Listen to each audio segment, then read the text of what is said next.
everybody to another edition of the Rockpile Report podcast. I'm your host, Bill season ticket holder Drew Gear. That's my producer, Chris Kruger.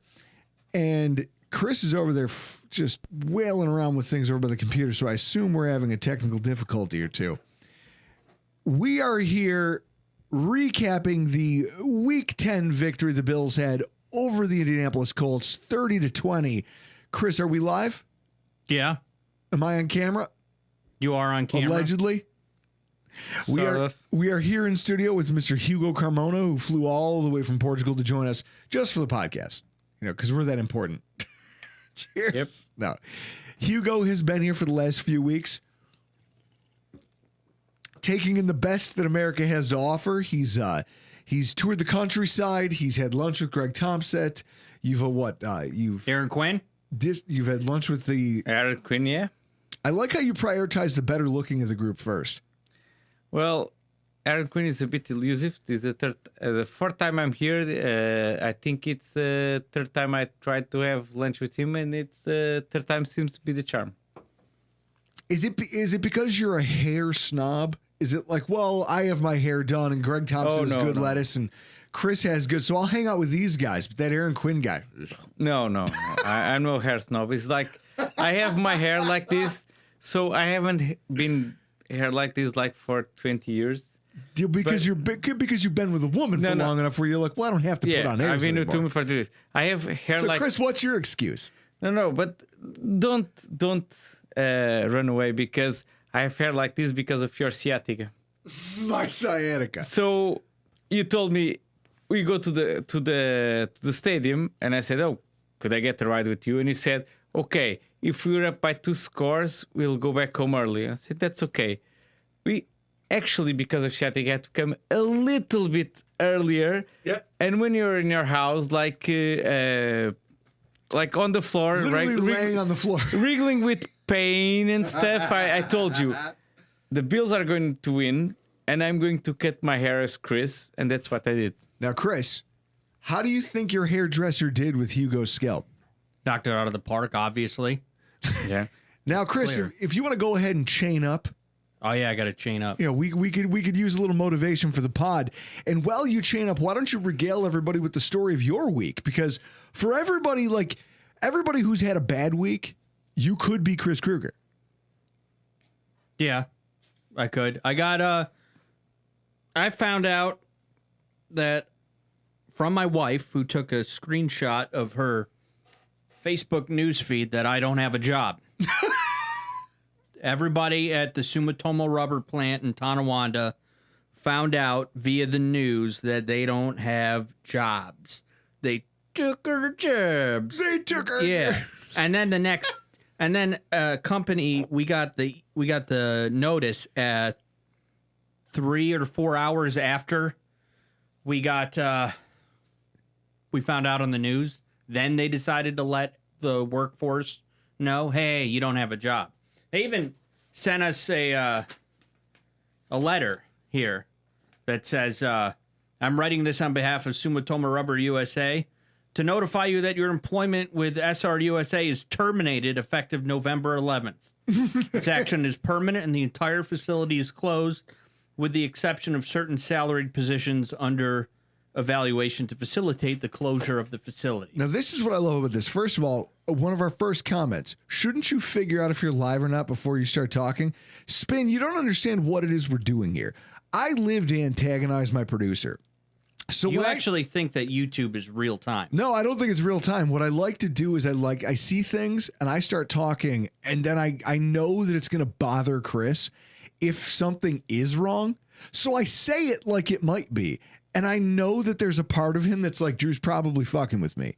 But what if he's not? And he has to scramble and look at the computer. And it just makes me happy. Spin, can't you just give me that? Can't I just be a bad podcaster?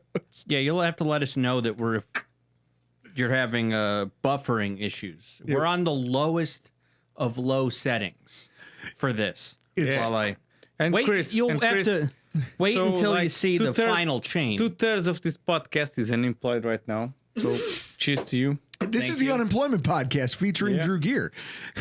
Guys, the Bills won in Indianapolis for the first time since Doug Flutie October 98 was suiting up for the Buffalo Bills.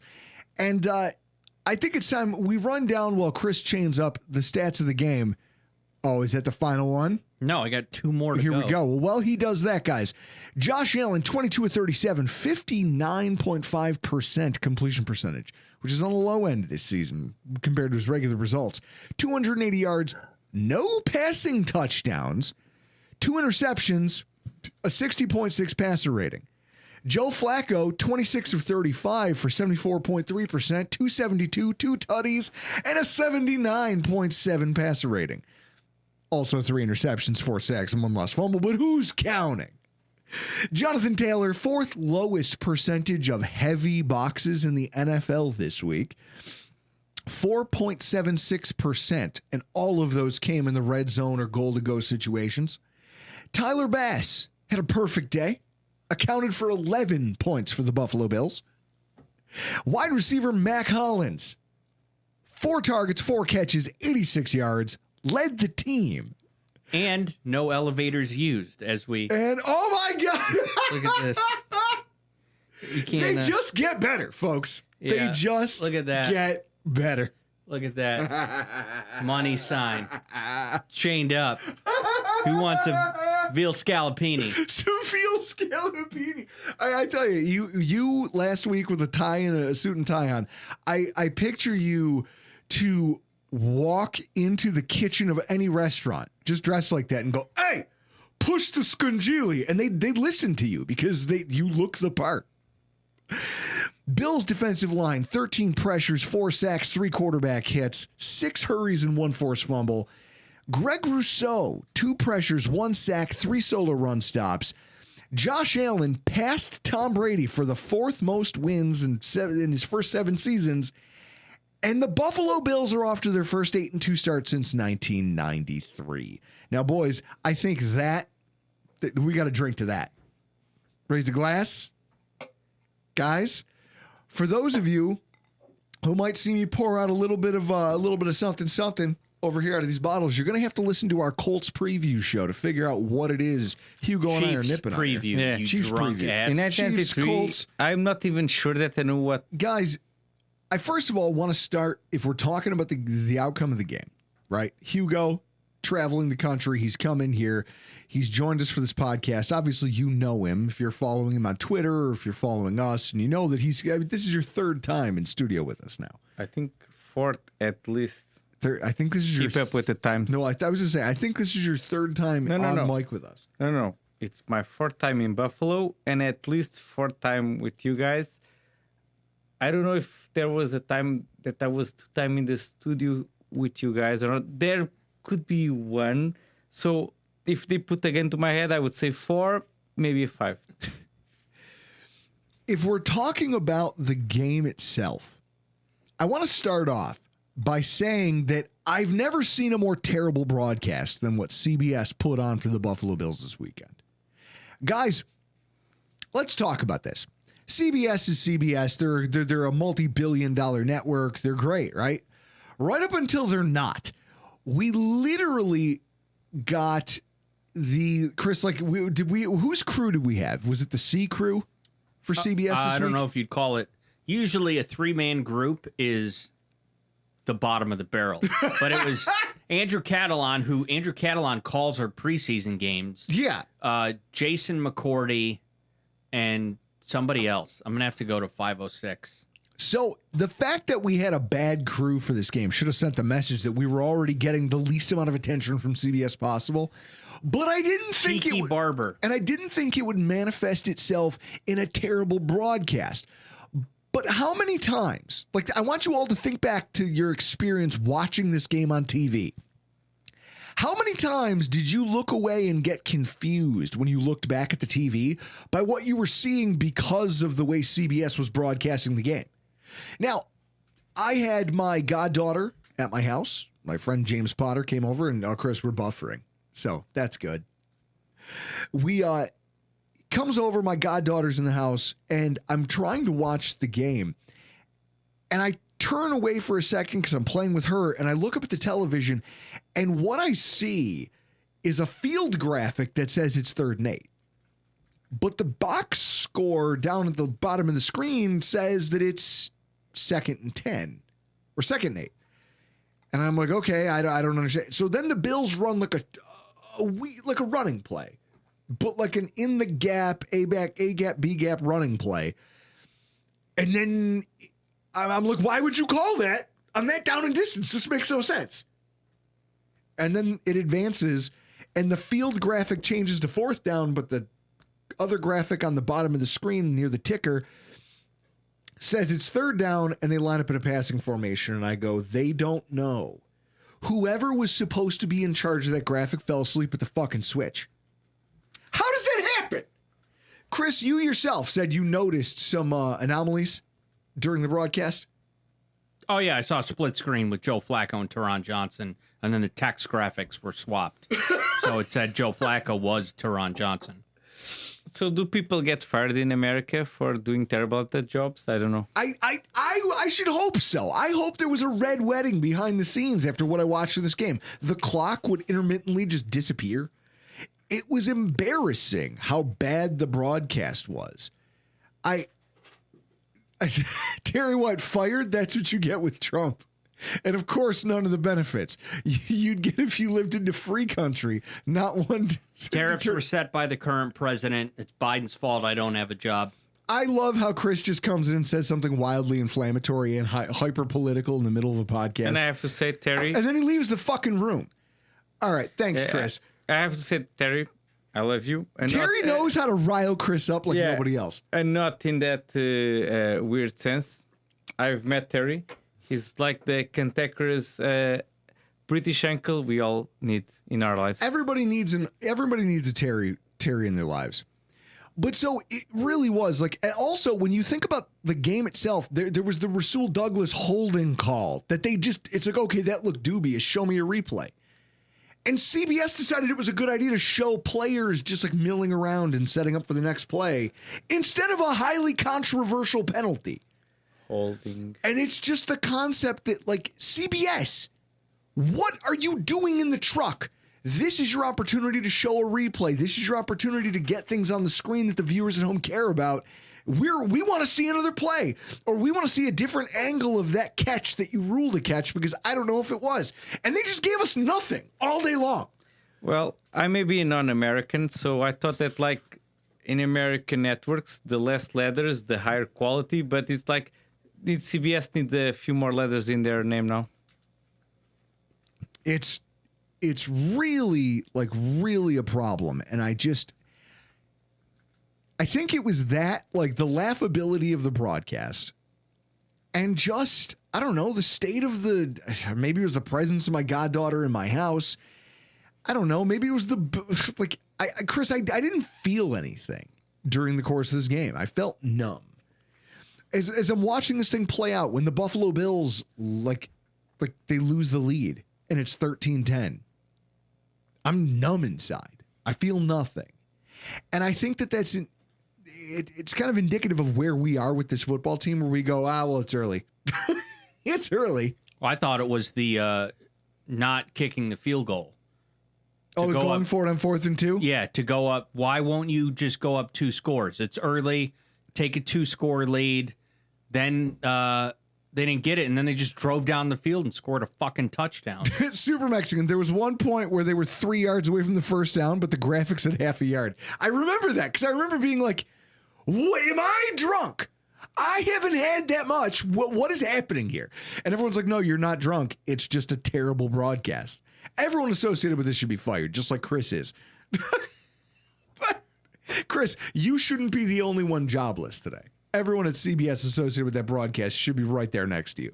Just be careful because you're in the minority on people who were fired in this broadcast. So. You guys are going to gang up on me once the cameras turn off? Who knows? I may be the expert non-American. Who knows? So also, I guess I have to say, like, I was just throughout the course of this game, I was just kind of stoic. There was a couple moments where I had a little something. I felt a flutter of emotion, but mostly it was just kind of numb, drinking beer, hanging out, watching a football game. And I don't know what it was. Maybe it's my goddaughter. Maybe it's my kids. Maybe it's the fact that I'm spending a day with friends and the Bills are on. And I know that they're going to win. Maybe it was the bewildered look on Flacco's face. Maybe that's it. Maybe the bewildered look that only got funnier every time they showed him after something horrible happened. It almost felt like, Chris, in an episode of Impractical Jokers where they're like, all right, Sal, now you're going to go out there and kick this thing over. And then the camera immediately cuts to Murr's face. That's what they were doing here to Joe Flacco. Like, first of all, there's just this look on his face when the first pass of the game, straight to Taron Johnson. You couldn't have thrown a worse ball. There was no way that he could have thrown a worse pass than the one Taron Johnson picked off and took to the house. His intended target was a good 3 yards, 4 yards behind him down the field. Well, I don't know that famous chef that was in the tailgate last game. No, sorry, before the Colts. I caught a pass from him. I did interception from him. I probably could have caught that interception from Flacco. Yeah, exactly. It didn't take much to get up there and snag that thing.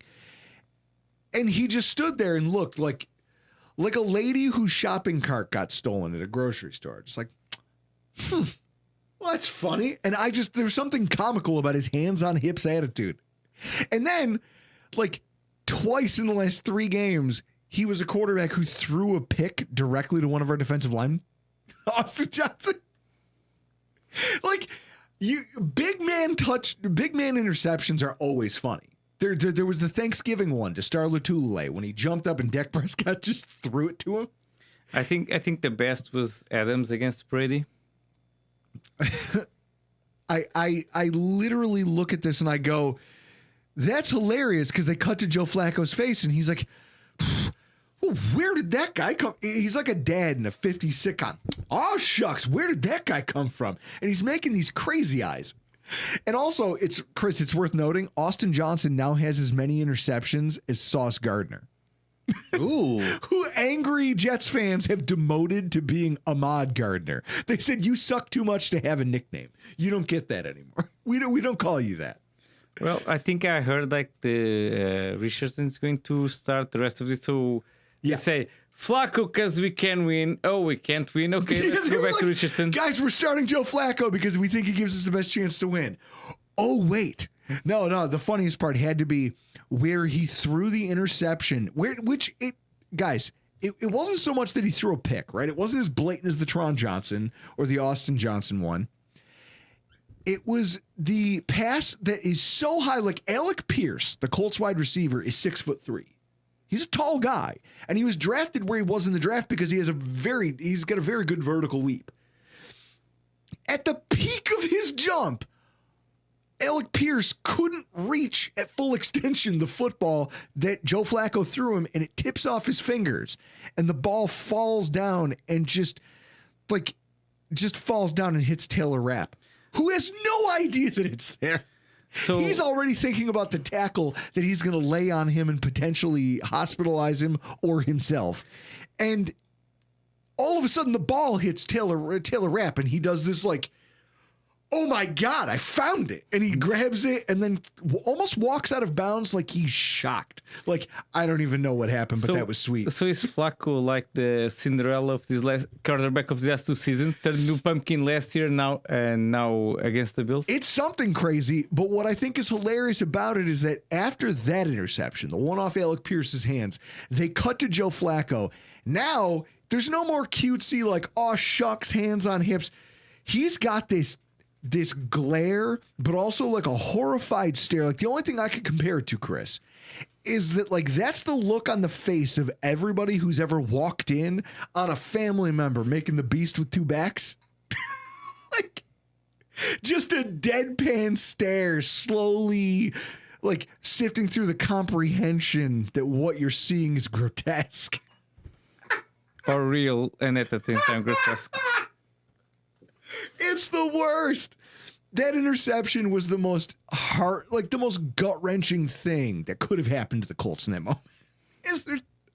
I mean, Joe Flacco was cheeks. Let's call it that. He was ass cheeks in this game. I would call it probably some stuff that I could probably not say it on here. And the thing is, he put up same better yardage than Allen. And so if you were just box score scouting, you'd go, oh, look at the completion percentage. Man, Flacco killed it. Yeah, take Flacco, I'll take Allen all the day long. He killed it all right. He just... Kill himself. An inability to execute in the clutch. And then that sack, like he took a sack that was 100% his fault for not knowing where Greg Rousseau was on that sack fumble. You need to be able to feel that pressure. And the fact that he can't, well, we'll talk about this in a second. But at no point was I ever worried that this clusterfuck of a team could beat the Buffalo Bills or was a credible threat to win the game. I don't know. Even with a few broken highlight reel plays from the Colts rushing attack, like even us playing directly into that dynamic, I never felt worried that they were going to turn around and win this game. And like we talked about it at the top of the show, the lightest boxes that Jonathan Taylor's seen in any single that he poses, I want to walk you through this. Damar Hamlin, Taylor Rapp, Terrell Bernard, Rasul Douglas, Taron Johnson, Christian Benford. Those guys played 92% of the Bills' snaps. They played nothing but nickel all game until they had no choice but to reduce down when they got in the red zone. And yet, beyond two broken plays, a 57-yard rush and a 22-yard rush, what did Jonathan Taylor accomplish? Nothing. Not much. Because their defensive line did a really good job of just muddying all the rushing lanes, holding serve, and making sure that he wasn't going to be the reason they won the game. They said, look, you might get us here and there. You will because you're Jonathan Taylor. You know what you won't do is win the game for the Colts. No. This is going to be Joe Flacco's game. Chris, you seem frazzled over there. You all right? You settling in? Yeah, I had to just to show you how smart I am. I don't know how many of you out there play, and my mom sends it to me. There's something on the New York Times called Sports Connections, where you have to group things in four. And so my mom just sent me hers, and I just did mine while producing this. I got none wrong because I'm a fucking wizard with sports. That's why I'm slightly frazzled, because I was having to think of my New York Times connections. Well, exactly. Spin said it. The only way the Colts were going to win is if you let Jonathan Taylor take over the game. And I think Sean McDermott learned from the last go-round and was like, nah, you're not running the ball down our throats, and we're going to take care of the football. Ish. But I like when we ran the football when we needed to. We were going back and forth in our group chat because we got like a touchdown lead and I think maybe a turnover. Mm-hmm. And then we just like started running the ball. Yeah, you got the ball, fourth quarter. It might have been like a 10-point lead. Run the damn ball. Spin clock. Let's get to the end of the game here. Well, especially in a game where you go, hey, listen, today throwing the ball all over the yard might not be a good idea. Josh already has 2 interceptions. His first double interception game of the season. And it seems weird to say first of the season. Like, I don't think that's normal. Hey, to be able to say, go off the beaten path here for a minute? Sure. Do you know what the over-under of the game was? What? It was 46.5. Okay. That final touchdown fucked it? Oh, no! Yes. So this game had a bad beat to it. I didn't bet it. I didn't bet it because I can't bet. I don't have a job. So, Drew, what week are we in? We're in week 11. So, our first Allen double interception game, week 11? Week 11 for 2 interceptions in a game. And now here's the thing. Like, everyone says, like, oh, you should never have 2 interceptions in a game. Yeah, well, guess what? When you're Josh Allen and you have arm arrogance, it's going to happen. You could have 5. No, you could have 5 interceptions. It could be Jared Goff. Well, so that's it. Like, it's week 11. How many interceptions does Josh Allen have? That's his 3rd of the season. Not He 4? threw his first against the Seahawks, and he had his 2nd and 3rd in this game. Is he not 4? Chris, fact check me on this. Hey guys, fact check me. Okay, I want to make sure I'm correct, but I'm pretty sure that's his 3rd. Yeah, you can go to look up that stat on MSDNC. So didn't he? Before they didn't have like one on Cooper and one on Coleman. So these two is make it four. Four picks. Okay, so 4 picks one on the against season. I'm Seahawks. fact checking you. So 4 on the season. Now, what I will say is that if you think about the Bills' offensive performance, and it's good that we're pointing out Allen's interceptions because realistically, it seems crazy to talk about scoring 30 points and then me being able to sit here and go, the Bills had kind of a half-baked offensive performance. It was a very meh game. It was his first multi-turnover game of the season. Multiple broken plays on defense that led to scoring opportunities in sizable games by our opponent. And we had an offense that just sputtered in the red zone or just outside the red zone. That was the frustrating one. When you're at the 28-yard line and you go, come on, you're so close, and they fail. And you go, you're setting up Tyler Bass to fail. Get in there closer because I'm still not comfortable with this. And then Tyler Bass comes in and has a day.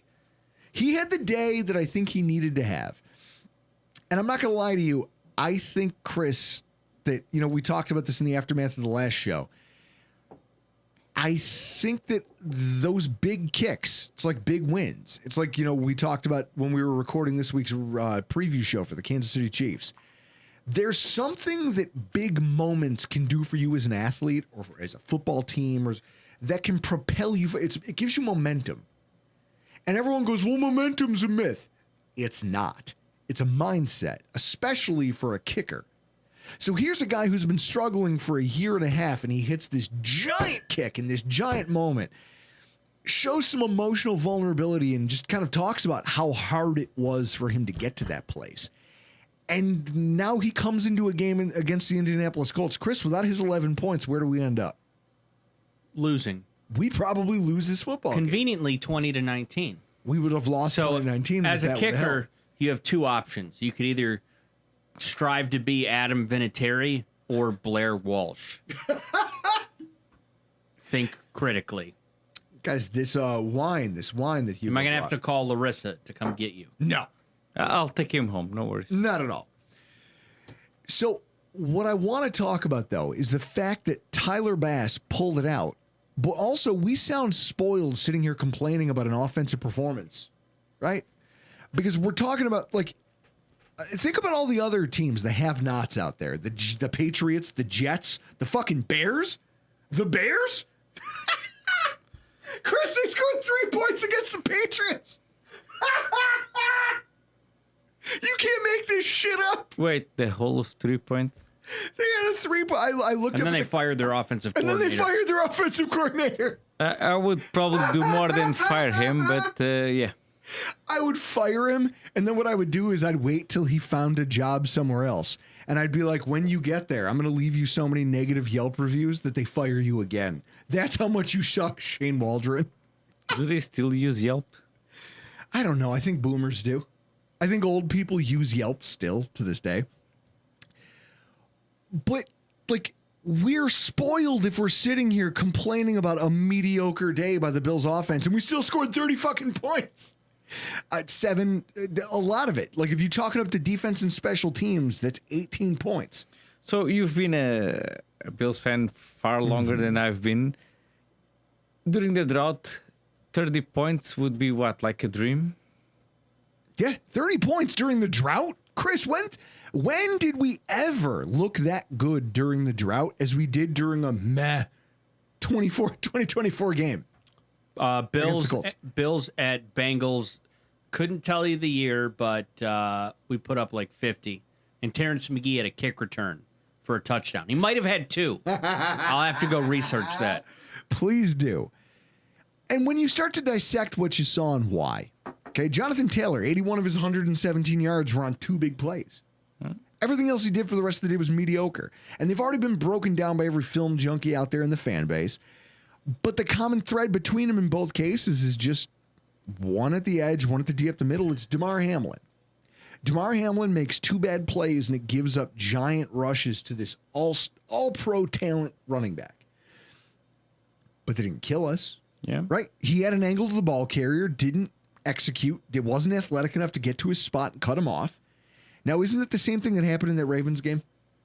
Yeah. So Just curious. So the Chiefs clearly dominated Denver and went, I think, like by 16-14 or They something. clearly dominated. So how many times have the Chiefs reached 30 points or more this season? It hasn't been good. They're well behind us in scoring. But if we're talking about Damar Hamlin, his game on Sunday was fine. He is fine. He's not a bad NFL safety. A lot of people thought that when we brought him back, it was a gimmick. It was like he's a token safety for you because he almost died on the field and it's a good PR piece. No, he actually died on the field. Yeah, I know. And so my point is, well, wait, are you one of these guys who thinks he's a clone? Because if you admit that on a podcast, it's the funniest thing I've ever heard. He died, but he was brought back to life. Sure. So I guess my point is, even with these like athletic limitations, he's fine. He's a fine athlete. He's a fine player for this scheme. Now, they're aware of his lack of athleticism, so all of the like screaming that Bills fans are doing on social media about it, listen, guys, they know. They drafted Cole Bishop. Why do you think that after all these years of finding journeyman, when they found Micah Hyde and Jordan Poyer, they weren't studs. They were cast-offs from other franchises. They were guys that those teams didn't think were good enough. And McDermott coached them into all Pro Bowl talents. When you look at who our safeties are now, you can bag on Rapp, you can bag on Hamlin. They are good enough to play on NFL Sundays. But the fact that they drafted Cole Bishop should shut all of you up because they understand that they need to be more athletic. But they also understand that you need to understand our scheme before they're ever willing to put you back there as a full-time starter. You need a year of indoctrination or else they're not giving it to you. Yeah, because for me, safeties and offensive line, if I don't know they're on the field, they're doing a good job. The offense was missing a ton of offensive pieces, right? This is one of the things I'm most proud of. You look at the job that Joe Brady did in orchestrating an offense. The offense was missing so many pieces of talent. So it makes sense that you'd see the passing game struggle, especially in the red zone. You're missing Cooper, Coleman, Kincaid. Those are all guys with size and reliable hands, or I mean, at least I think Cooper still is. Well, apart from Khalil, all our top targets, like our four passing targets on the offense, 3 are out, and we still made 30 points. Amazing. Exactly. And I think that some of the struggles of our passing attack were exacerbated by the interior offensive line because they didn't do Josh many favors. 7 pressures that all directly led to quarterback hurries by the interior offensive line. Spencer Brown had 4 that led the team. Then he got hurt, but his backup, hey, Ryan Vandermark. You know, we want to talk about them trusting guys like Damar Hamlin, trusting guys to come in and make plays, trusting Dorian Williams. Trusting Ryan Vandermark was a huge gamble.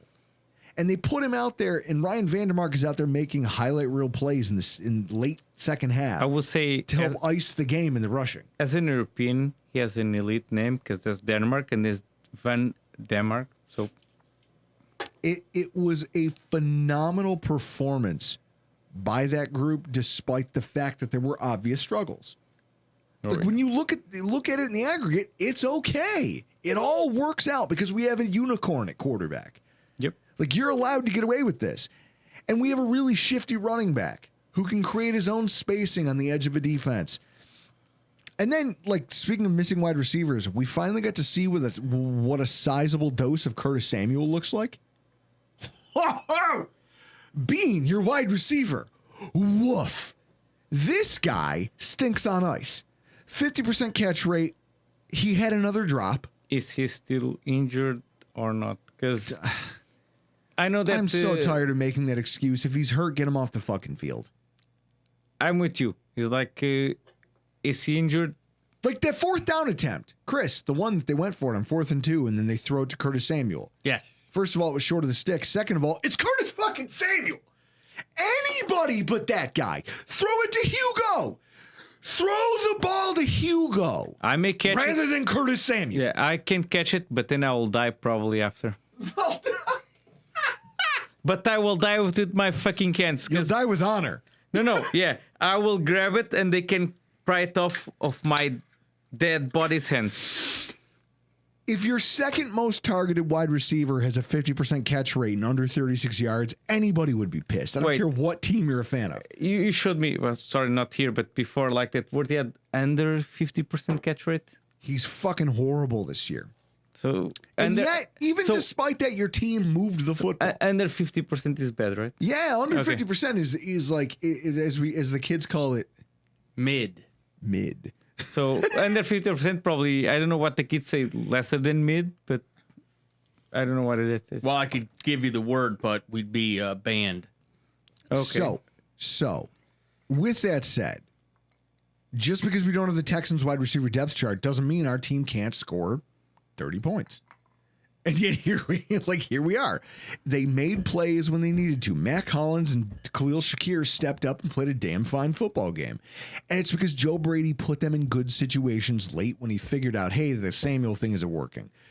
Passing to running backs, they're not giving it to us. Fine. We will orchestrate ways to get Shakir, get Hollins open. Hollins, to his credit, when you don't make him your number one wide receiver, look at what he can do. He was the one who had all the sense in the world, like on those late plays in both halves, where he's just like, well, I'll get down here. I'll kind of feel this zone. I'm going to make myself available in the middle, and then I'm just going to drop and run out of bounds. and it's that thing that makes him, like his chemistry with Allen. You know, when he got brought in, I said he was a better version of what's his face that we had last year, Sherfield.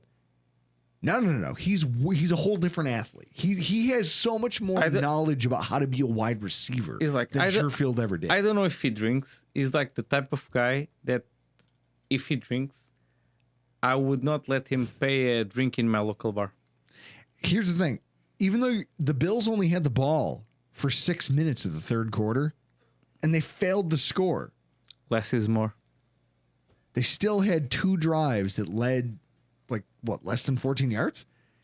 It didn't matter because when they needed it, back-to-back 13-plus play drives to score 10 points to just put the game away.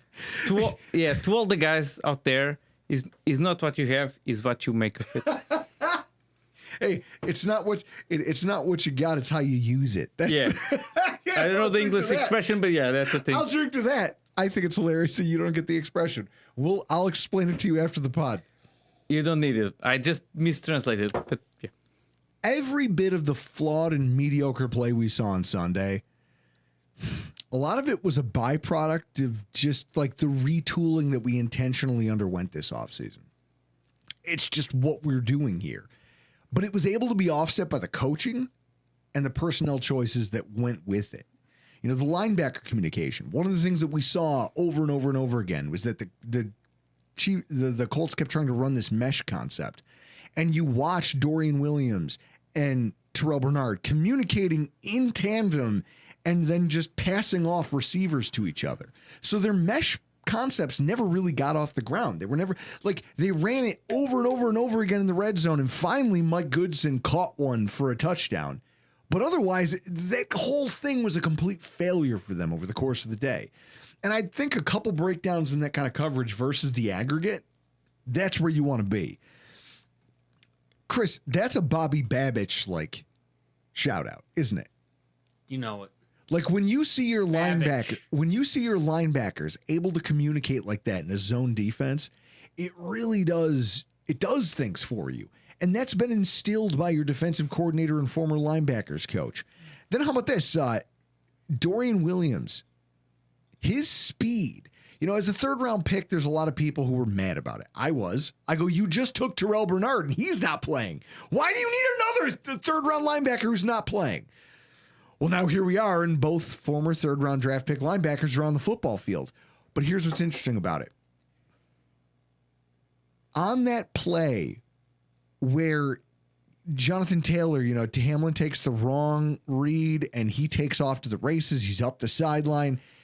He's gone. Taylor Rapp is trying to slow him down. Yep. But Dorian Williams is the guy who chases him down from behind and tackles him down. Jonathan Taylor gets all the credit in the world for running 21 miles per hour on that play. What doesn't get talked about is that Dorian Williams is right behind him at 20.5. I'd pay him a beer or several That's if crazy. I met him in the bar. So when you're Bobby Babbitt and you're going, listen, we can play a certain style of football. Why? Because I have this freak. He runs 20 miles an hour. Why shouldn't I trust that this play will work? And I'll err on the side of it will work more often than it doesn't. Yeah, he needs a bit more on the instinct side, but like if he had more instincts, he would be higher than the third round that we picked him in. Yeah. And I think that that's it. Like the Bills are always they're high on physicality, and they trust that they can teach you the instincts. Now, like Tremaine Edmonds, that maybe they can't. They didn't. But it doesn't matter because at the end of the day, everybody that they have here who is a guy that they picked to be a part of this rebuilding, and they all played a role in what was on paper, if you're just box score scouting, was a runaway win. But that was a close game. There was a million opportunities where the Colts could have come back, and Close-ish game. And they just didn't. They just couldn't. And in that way, I feel like it's worth, like, I'm just looking at some of the, momentum and confidence. I'm looking at some of the, not too shabby to have a crappy offensive day and put up 30 points. Exactly. When you can have a mediocre day as a football team and have a 10-point victory over your opponent where you score 30, what are we talking about here? Like, you're just so much better than your opponents, even at this stage of a rebuild. So with that, Chris, I want to talk about this week's Hero and Zero of the game. Hero of the week, I'm giving it to Greg Rousseau. Don't take it personally, all right? Franchise star players are a lot like Highlanders. There can only be one. And there is only one Greg Rousseau. Don't get yourself fooled. Rousseau was everywhere in this game. And despite not posting wild sack numbers or giant pressure statistics, he was a fucking problem.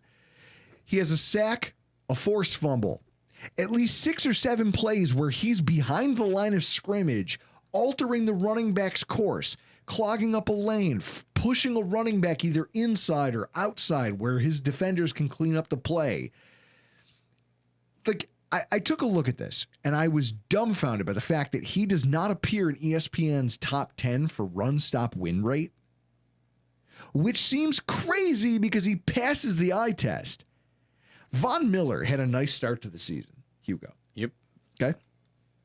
And Oliver, Chris, has had moments here and there where he flashed the Miami game. Hasn't he been injured? He's ish. He's one of those guys who I think is soft, but that's my own opinion. He was our most consistently effective defensive lineman in this game. And he's maybe the most consistent player on the entire team outside of Shakir and Bass. Like, those are your guys who you can trust to be making an impact on every snap they get. And, like, that's something that, like, me talking about Bass as being consistent, I would have thought I'd been chewing glass before I ever said that out loud again to a group of people. He's been consistent the last 2 games. The facts are that Greg Rousseau is having, quietly, not just the best season of his pro career, but a dominant defensive end season. And first of all, I'll never put him in the, like, I'm never going to put him in the same category as these guys philosophically. And I sure as hell hope he doesn't get paid like him. But Chris, I want you to show people a little bit of statistical charting that I did on Greg Rousseau, because I think you have to take a look at this when you're talking about this guy. Facts are facts. This guy is an amazing defensive end. Oh, he's... Chris, you got it up there? Yep. Okay. So what they're saying, he's probably not elite, but like the tier below. When you want to take a look at the corollaries, you always look at the guys you hear most about. Well, I'm not seeing the chart and the I know. contract. I'm about to pull it up just so you can see it. So when you think, Hugo, when you think about defensive ends, who are like the players you hear the most about are guys like Max Crosby and TJ Watt. Yep. So when you look at statistics like quarterback knockdowns. And the Browns defensive end. Oh, and Myles Garrett, yeah. Myles Garrett, yeah. But here's what I wanted to show you. TJ Watt and Max Crosby. 2 guys who are on second contracts who are getting paid a boatload of money. Yep. Greg Rousseau, maybe he's he's a sack behind them. Yeah, he's, at least what I'm from seeing here is on the same performance levels. I'll give or take on one or two, but it's like if you showed me like without the names, like I would say you that any of those guys I would want on my team. Exactly. So when you look at Greg Rousseau's production compared to TJ Watt, to Max Crosby, for those of you listening in the audio version, quarterback knockdowns, he has 10, tied with TJ Watt, and he's ahead of Max Crosby. Yeah, actually, Max Crosby is like the outlier on this table. Yeah. So it's like tackles for loss. You don't show me the Greg Rousseau is tied for the lead in the NFL at 12. You don't show me the table, I would would say between the statistics like Greg Rousseau or TJ Watt, which like and now you're literally sitting here saying, I don't want Max Crosby if I'm looking at these statistics. No. Looking without the name is like, of course, I'm choosing between the perennial defensive player of the year and Greg Rousseau. So I think we're going to pay him. Solo run stops, forced fumbles, tackles for loss. Greg Rousseau is having a monster season. And it's quiet. It's just quiet. He's going about it just because he's not posting the sack numbers. If that saves us some millions, I'll be happy. And that's my point. Like, I hope to God that saves us some money down the road. But this is a Greg Rousseau appreciation podcast at this point. Because he was a monster on Sunday, and he's been doing it for a very long time. And I think that he's eventually going to get the recognition he deserves.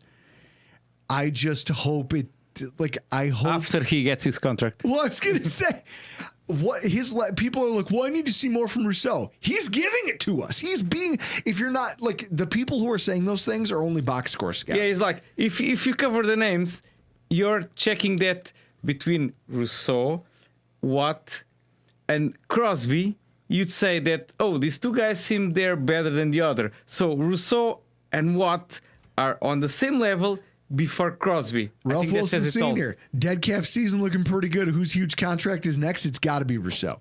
It's got to be Rousseau. Yep. There's no way that the Bills, after everything I just showed you guys, aren't looking at Rousseau going, all right, we got to put some money in the kitty because we got to have we got to figure out how to afford this boat.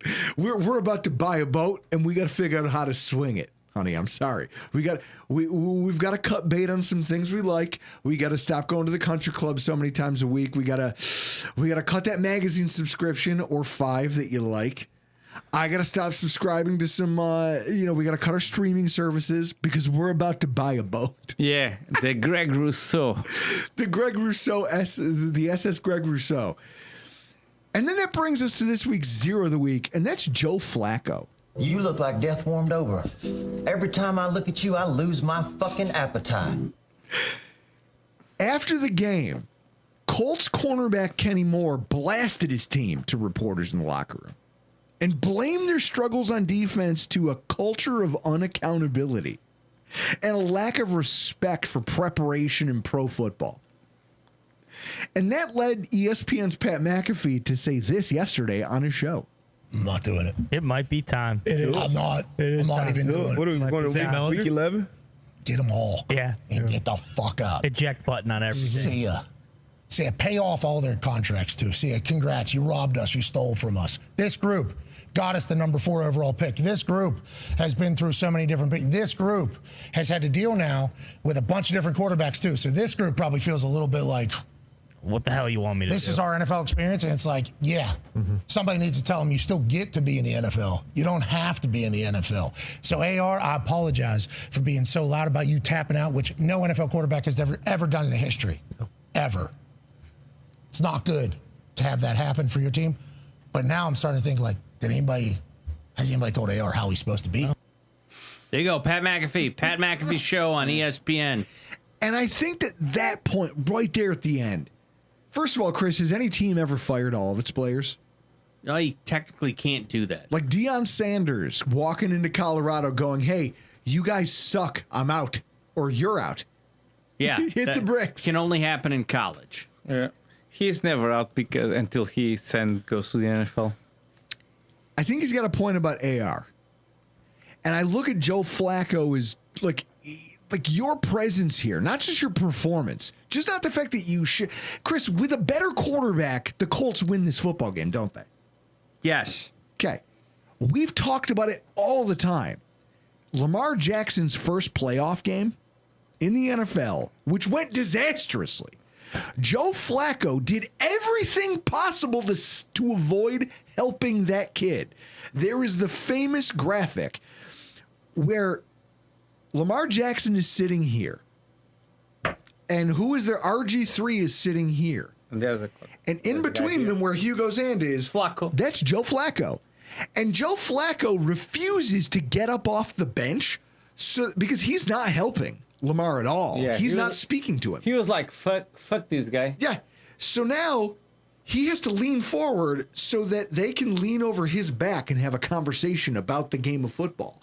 And the RG3 can try to help Lamar Jackson regain his composure. Joe Flacco leaned forward and allowed that conversation to take place over his back because he was like, no, I'm not talking to you, rookie. Oh, you want to take my job? Okay. Kiss my ass. I'll let you drown. That's who Joe Flacco is. And then he goes to the Jets. 2021, he's supposed to be a mentor to Zach Wilson. And here's a direct quote that came from him when talking to the media. When it comes down to it, I'm a team guy. I have great relationships with guys. So whatever my role at this point, I'm in that role, I'm going to do it. But I don't necessarily think, hey, we're going to bring in a veteran quarterback to be this great mentor. That's probably including myself. Mentor. He said it out loud. I'm not here to mentor Zach Wilson. I'm not here to help your young quarterback. I'm here for me, baby. Yeah, because the Jets are known for doing good decisions. So do we believe that now all of a sudden he's gotten to the Colts and that he's going to be the best mentor for Anthony Richardson? After he almost reached glory with the Browns, he was thinking, I'm going to go to the Colts. Yeah. Because the guy is green. I'll get some chance to win, and I'm going to seal his glory. He pulled a Doug Marrone. Doug Marrone went to the Jacksonville Jaguars as an offensive line coach, but negotiated a head coach, assistant head coach title into his deal. Do you want to know why? He specifically picked the Jaguars because he knew that Gus Bradley, the then head coach of the Jaguars, was the weakest head coach in the NFL. And he knew that guy would get fired eventually and that job would become his. And that's how Doug Marrone found his way back to it. And I have no respect for Doug Marrone. And so Joe Flacco did the exact same thing here with Anthony Richardson. He looked around the NFL landscape and said, where can I go get a job as a veteran backup? But I know I can undermine this situation and get myself on the football field. And look what you did, dumbass. You ruined it. You literally pissed on your leg when you had an opportunity to prove all of this stuff that you look. Why are you still here?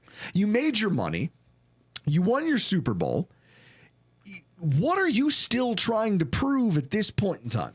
I think Doug Marrone and Joe Flacco, they have, I think, a very higher talented of analyzing a situation and getting a good contract than actually the talent to do their jobs. And what boggles my mind even more, Chris, Matt Barkley and Josh Allen were like buddies, right? California bros. The only reason Matt Barkley was here is because of Josh Allen. It's crazy thinking as a head coach. I still respect a lot of Barkley for the renegade stuff. Yeah. I was in Portugal in a restaurant, one of the few American restaurants that were there, closed during the pandemic. Chili's? No. That doesn't exist in Portugal. So I went there to see the game. And he's so the owner of the guy is a Steelers fan. And I was there, and he was very hopeful and said, yeah, we have Josh Allen. You're fucked. And the guy doing the thing, and we won. He died inside. I love seeing that on live. So if you're the head coach of the Colts, Chris, you probably watch that game and say, all right, I have to bench this guy immediately. I have to come out with a strong statement that says, I'm against everything I just saw on offense and we need to change of direction. No. Nah, that's not what Steichen did. Steichen comes out and doubles down on the fact until today where he changes course again and says that, oh, no. Well, he says Flacco's his guy and we're staying the course. And then he goes, Actually, Anthony Richardson's in. Probably because they had a meeting and he found out he lost the locker room when he said that. And this brings me to my final point as we close out the podcast. It's important. We've already identified heroes and zeros, but there's something here for the Buffalo Bills in 2024. And I'm going to try to make this as concise as I can before Chris starts banging his watch and telling me we got to get the hell out of here. I don't know if you know this.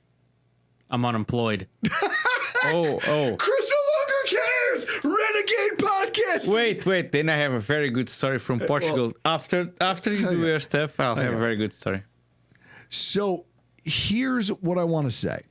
First of all, there's a tweet from a gentleman whose name, Chris, I can't remember now. Let me go find it because I messaged it to you last night. A tweet from someone asking about the quality, basically like complaining about the quality of football. Just Tyler retweeted it? No. Well, yes. So I'm trying to find our conversation because I don't want to not credit the gentleman because it's a really fascinating line of thought. This concept that where are we, Chris? I sent it to you. What's his name? I don't know. I got a text message from my wife. You're using all the bandwidth. So it's her fault that we're failing. Yeah. I don't know. We're on the lowest setting. I thought you had the fancy internet connection here, Chris. Here we go. His name is The Degenerate, and he runs a podcast called The Degenerate Weekly. And he had a 2-minute rant this week on Twitter and Instagram about the state of the NFL and just about how hard it is to watch some of these football games. Chris, if you want to play an excerpt from that. On Sundays, I used to dread when my wife wanted to do anything. I used to dread it when she wanted to go shopping, go to a friend, whatever. If I had to go and I couldn't be in front of the TV, glued to it, watching football, I would be miserable. Or let's go early so I can be home in time for kickoff. Now, I don't give a fuck. What am I going to miss? What the fuck am I going to miss if I'm not home in time for 1 p.m.? Fucking Caleb Williams going 13 of 20, whatever the fuck, for 120 yards, and the Bears getting 3 points at home? What am I going to miss? This is terrible. And I mean, what do you point the finger at? Is it the coaching? Is it the fucking coordinating? The quarterbacks? I mean, what is it? It's got to be something, right? Are the practices too soft? The lack of preseason? I don't know, but I'll tell you what, man. This product sucks. There you go. Some dude from Twitter. Now, I'm going to retweet it. You can find it over on our Twitter handle at Rockpile Report. But he's not wrong. Like, when you think about all the things that drives us crazy about watching football, Hugo, how crazy does the officiating this season make you? So, I'm normally a calm guy. I'm very thankful for my neighbor in Portugal because probably 3 or 4 a.m. When some guys came from the stands and changed the officiating call on the field. Is that on the rules, right? Yeah, that's against Austin in the playoffs. I screamed, and I still to this day don't know how they did not call the police on me. Like, imagine, because I live in a flat. Imagine that, like, even the guy on your house, like 3-4 a.m., they start screaming like crazy. You'd probably call the police, at least check what is going on, right? Mm-hmm. So, officiating is broken, and that's hurt viewership. Like, it sucked the joy somewhat out of the sport. But the on-field performance is probably to blame for more of the acrimony. I really believe that, and here's why. When you take a look at what's taken place, just look at the standings. There are 10 teams that are 500 or worse just in the AFC. Just in the AFC, and 17 total across the entire NFL. Now, Chris, 11 of those teams, those 17, have 3 or fewer wins. Of teams that are currently in the running for top 10 picks in the upcoming draft, which is kind of like a barometer for how poorly they're playing. Like, 7 either just took a quarterback in the top of the draft, or they're already paying a guy a bunch of money on a second deal. Jacksonville, right now, holds the number 1 pick. The Giants, Cleveland, New England, the Jets, Carolina, Miami. Like, that's a mess. That's a mess that those guys are what comprises the top 10 of the NFL draft order right now. And when you look at it, Let's take it a step farther. Let's back out again. There have already been 2 head coach firings in the NFL. 2. Saleh and Dennis Allen. There's been multiple coordinator shuffles. Shane Waldron just got fired in Chicago. Former Bears offensive coordinator Luke Getsy was fired by the Raiders 2 weeks ago. Then you look at former head coach of the year Kevin Stefanski gave up his play calling duties to Ken Dorsey? To Ken Dorsey! Wait, so someone hired the previous Chicago offensive coordinator and was expecting good production? Yes, and then it failed miserably. And so they fired is that on the guy or on the guy who hired him? Well, there are more coaches and GMs whose seats are getting hotter by the week. Well, if you do these decisions, I would hope so. Joe Douglas and Jeff Ulbrich in New Jersey. Trent Baalke and Doug Peterson in Jacksonville. Mike McCarthy in Dallas. Matt Eberflus in Chicago. Well, some of those guys have injury excuses, but some of the others, they're... What you're doing is just grotesque. Here's a quote from a GoLongTD.com article. GoLongTD.com by Tyler Dunn. Talking to former Buffalo Bill Stephon Gilmore, who now plays for the Vikings, which is a team that's highly successful right now, despite the fact that because of preseason injuries, everyone already put them dead in the water. Let's hope that Darnold doesn't keep his current trend of turning into a pumpkin, but we'll see. But I'll tell you what, they've already outperformed every expectation for him. True. Here's a quote from Stephon Gilmore. There's a lot of bad football throughout the league, Gilmore says. Coaching being soft, players not being able to take criticism or hard coaching, and it's showing. So hopefully we can change that back, because you miss it when you don't see it. And when you get back to it, you go, man, this is what I was used to when I was winning football games. I'm glad I'm back in that type of environment. The Vikings are a team that coach hard, they prepare hard, and they win football games. That's it. They don't care about the talent they put on the field. They don't care about who's injured, who's out at wide receiver, who's not available at tight end. It doesn't fucking matter. You go out, you prepare, and you beat the other team because you're going to be more physical than them. You're going to be more prepared than them. You're going to do the film study necessary to get the edge you need, and you're going to maintain it for 4 quarters. And that's why the Vikings are playing winning football and are in the upper echelon of their conference at this point in the season. No, I can understand it. Like when I played soccer, Portugal, I was not the fastest, I was not the strongest, I was not the biggest, but I wanted more.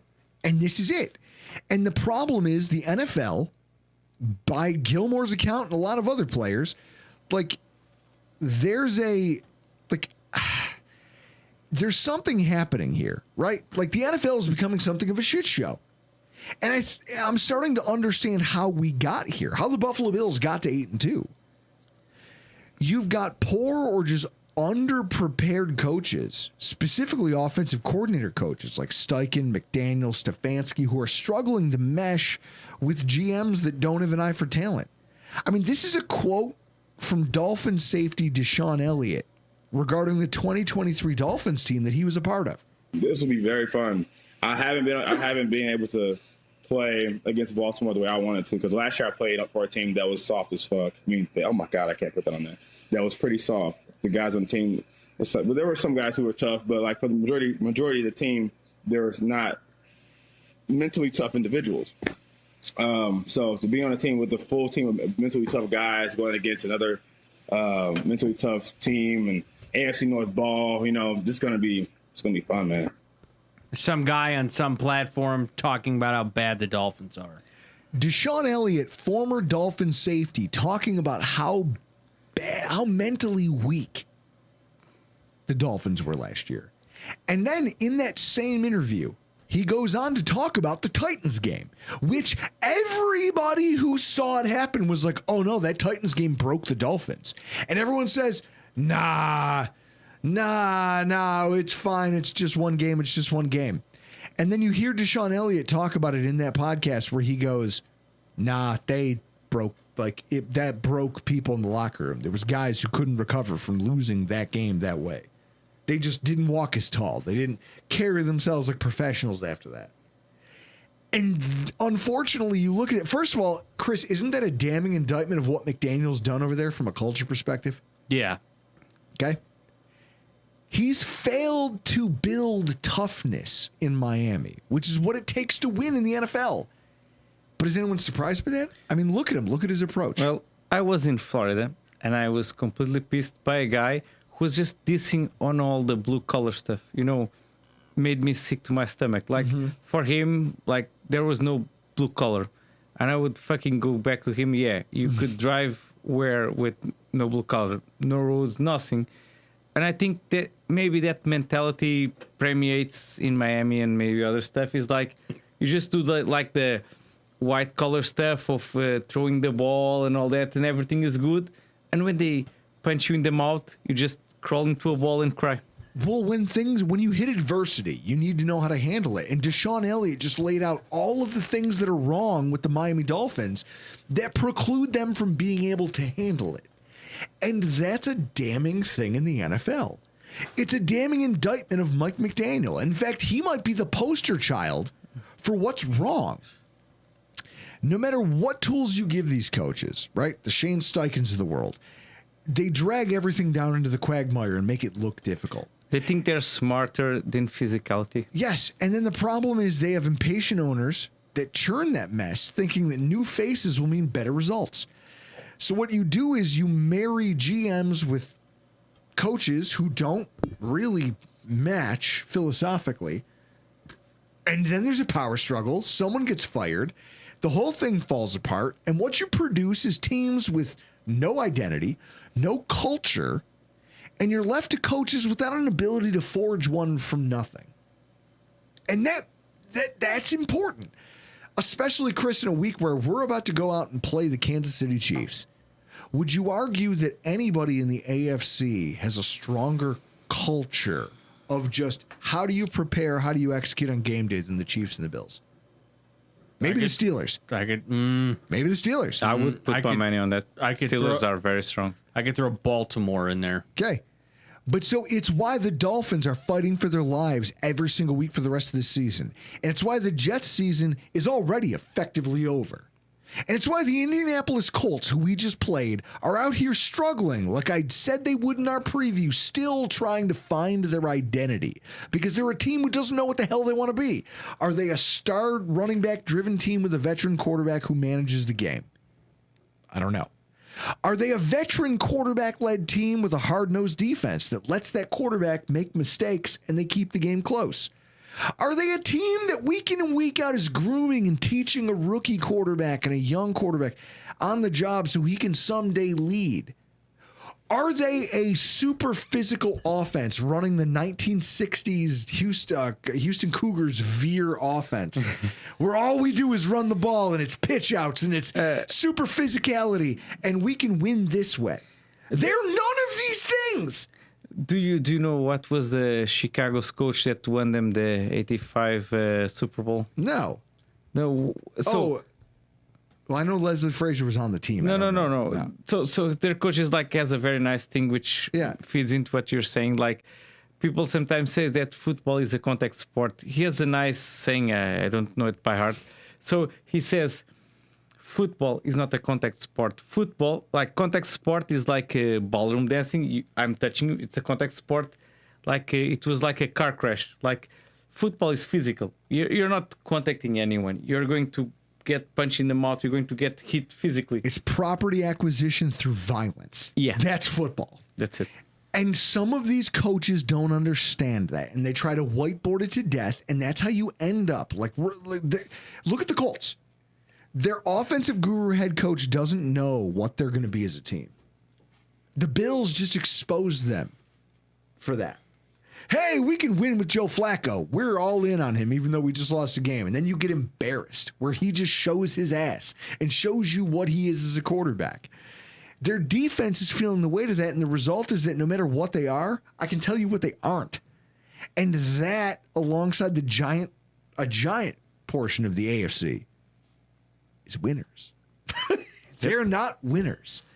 And Chris, what did Ricky Bobby say about winners? Winners get to do what they want. Winners get to do what they want. The Buffalo Bills we've got a polished quarterback. We have the head coach who, whether you love him or hate him, he has set a fucking standard inside the building. Whether you want to believe it or not, every player, free agent or otherwise, you either come in here and you MVS your way on out of here. Like when MVS got sent out, all I could think of was that Kenny Powers sketch for K-Swiss Tubes, where it's Matt Castle at the whiteboard putting all of his ideas up there. And then Danny McBride hits a guy across the table from him with a muffin. Or no, Matt Castle, former Bills quarterback, Matt Castle throws a shoe, knocks the muffin out of the guy's hand, and then Kenny Powers hits him with it and goes, he goes, me and Matt Castle just fucked you up, dog. K-Swiss your ass on out of here. There's a standard. You either pay attention or your ass is out. Sean McDermott has built that here in Buffalo. We also have a core of players handpicked by a GM and head coach who are in lockstep about what kind of culture you need. And the coach is a former wrestler. Yeah, but you have this culture that you know what you need to win in the NFL. And they've cultivated players who they know, hey, Keon Coleman. Hey, it might not be who the fans are screaming for, but guess what? He's going to buy into this culture of toughness and accountability. And you have to buy into what winning football is. Look at Xavier Legette. Xavier Legette was supposed to be a better prospect than Keon Coleman. But you put him on a team like the Carolina Panthers and he's languishing. Meanwhile, Keon Coleman's showing off. He's making plays. He's becoming an integral part of the offense. Why? They identified something in Keon that they said, look, this kid can get it. Bring him in here. They don't add guys by mistake. Now, Mike Edwards might have been the lone one, right? They brought in Mike Edwards. Perfect example. He got injured. I think he got injured and he felt that he was the starter. But that's the thing. Sure, but then Mike Edwards. No handoffs in the Bills. But then, yeah, there's no one's on the breadline here in the Buffalo Bills organization. Nope. John Fina told me once that that's what they would call guys who showed up to training camp just to get a paycheck and go through the motions. You're on the breadline. There's no one in this organization who is on the breadline. And it's funny that Mike Edwards got cut today. Today?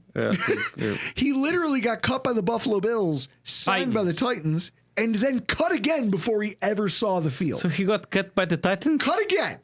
Because there's something wrong with him, not the Buffalo Bills. And so this is it. This game against the Colts was a microcosm of what's wrong with the NFL in 2024. You've given the game away to too many coaches, and too many smart-ass GMs, and too many overly influential owners who dick around with the process and do not build mentally tough, cultured rosters. And the fallout is that a Bills team that is literally rebuilding itself and $60 million in dead money is 8-2 because the rest of you are garbage. The rest of you are terrible. You're not good football teams. You're not even good representatives of the locker room. And your players hate each other for that.